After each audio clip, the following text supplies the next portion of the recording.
Olá, crianças! Aqui é a tia Vanessa e o tio Marco. Nós estamos aqui para continuar a história para vocês que a tia Maria Emília está contando da Páscoa. Então, eu gostaria de saber se vocês estão bem, né? A tia Vanessa e o tio Marcos, nós somos da Assembleia de Deus do Ipiranga, né? E a tia Vanessa veio aqui para falar para vocês, juntamente com o tio Marco, onde nós vamos contar uma história interagindo. Jesus, olha só, a nossa história da Páscoa não é coelhinho. Ela fala do Cordeiro, né? Que ele... Cordeiro de Deus que tira os pecados do mundo. Isso mesmo, ele morreu por nós naquela cruz, ó, por amor, por mim e por você. Então nós vamos dar continuidade a essa história, certo? Então a tia Maria Emília, ela falou que Jesus estava orando no Getsemane, certo? Esse aqui vai ser Jesus. A tia Maria Emília, ela terminou o estudo dela, a historinha dela, contando que Jesus estava orando no Getsemane. E quando nós lemos na Bíblia que Jesus orava, é porque ele sabia o que ia acontecer com ele. Então, todas as vezes que vai acontecer alguma coisa conosco, como no caso de Jesus que iria sofrer, ele foi falar com a pessoa certa, que era o seu pai. Por isso, ele orava no Getsemane. E depois, logo que ele acabou de orar, ele se levantou e disse para os seus discípulos que ele estava pronto para ser traído. E dizendo isto, a Bíblia relata que chega até Jesus um dos seus discípulos, chamado Judas, e o trai com um beijo. Olha, Judas está com o coração sujo porque ele pecou, ele traiu Jesus, ele mentiu. E depois, a Bíblia vai dizer que, depois de traído com um beijo, Jesus foi preso e levado para a casa do sumo sacerdote chamado Caifás.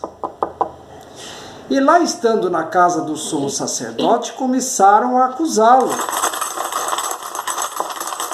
E olha que coisa, crianças. Jesus sendo filho de Deus, Jesus sendo bom, e Jesus só fazendo coisas que ajudavam as pessoas, passou por aquele sofrimento tamanho.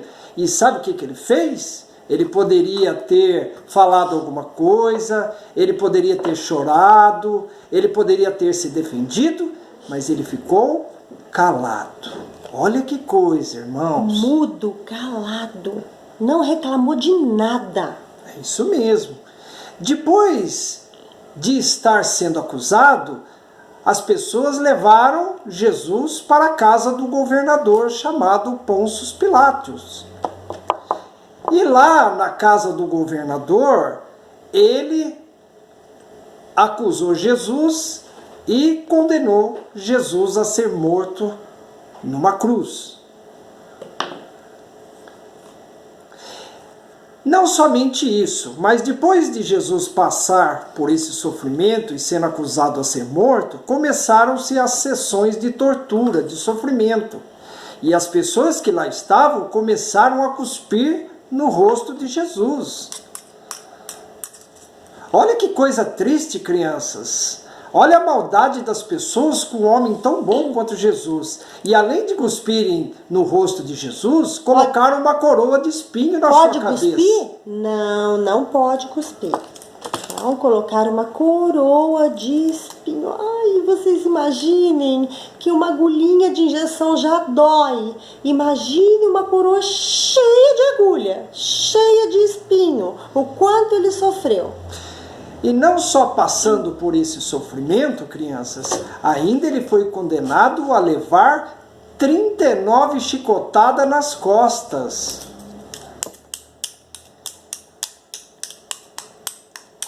E não somente isso, depois que levou 39 chicotadas, Jesus estava totalmente debilitado, estava fraco, sem força alguma. E foi aí que fizeram Jesus carregar uma cruz. E essa cruz ele carregou até um lugar chamado Gólgota, ou seja, o Monte da Caveira. Chegando lá, deitaram Jesus na cruz, abriram os seus braços e esticaram suas pernas. E ali, em cada mão, colocaram um prego. Imagine, gente, eu tinha um prego bem grandão aqui em casa. Foi bem maior que esse, colocar na nossa mão a dor que ele sofreu. Nos pés, nas mãos, pregado com um martelo. E como se isso não bastasse, esse sofrimento tamanho de Jesus, ainda colocaram Jesus crucificado entre dois ladrões. Passado um tempo em que ele estava ali naquele sofrimento, ainda Jesus teve sede. E ao invés de lhe darem água, crianças, lhe deram, sabe o quê? Vinagre para beber. Imagine quando você pede água para a mamãe e ela te dá vinagre ou limão, sem água, sem nada, puro. Aquilo arde, é horrível. Olha quanto sofrimento Jesus teve por nós. E aí a história vai dizer que logo próximo da morte, Jesus dá um suspiro e fala para o Pai: Pai, perdoa, eles não sabem o que fazem. E em tuas mãos eu entrego o meu espírito. E depois que Jesus morre, diz a Bíblia, que ele foi colocado num túmulo emprestado de um amigo chamado José de Arimateia. E enrolado num lençol.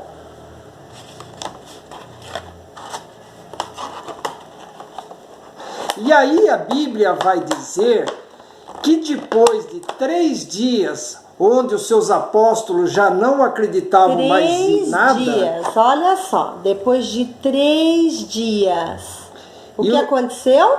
Os apóstolos perderam a esperança e achavam mesmo que Jesus estava morto. Mas depois de 3 dias, Jesus ressuscitou. E o túmulo estava vazio. Ele vive entre nós. E ele venceu a morte por mim e por você.